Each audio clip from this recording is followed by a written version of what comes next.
राजस्थान के एक सुनसान इलाके में एक विशाल महल था, राजमहल हवेली। कहते हैं उस महल में कभी रानी मृणालिनी देवी रहती थी।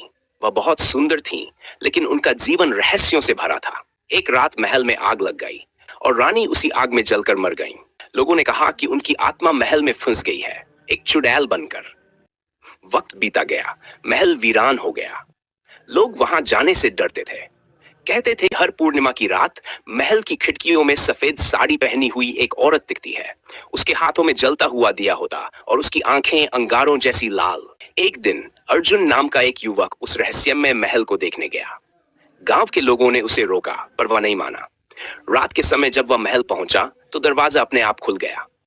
अंदर हर तरफ धूल और मकड़ी के जाले थे। तभी एक ठंडी हवा चली और अर्जुन के सामने वही चुड़ैल आ गई। उसने धीमी आवाज में कहा, क्यों आए हो मेरे महल में?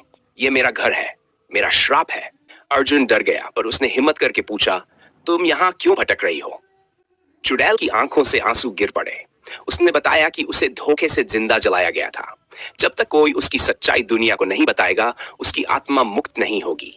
अगली सुबह गांव वालों ने देखा कि महल की छत से धुआं उठ रहा है, लेकिन जब वे पहुंचे, अर्जुन वहां नहीं था। बस उसकी डायरी मिली, जिसमें लिखा था, रानी निर्दोष थी, अब वो मुक्त हैं।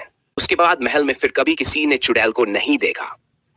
बस कभी कभी पूर्णिमा की रात को एक दीपक अपने आप जल उठता था, जैसे कोई अब भी अर्जुन का आशीर्वाद दे रहा हो।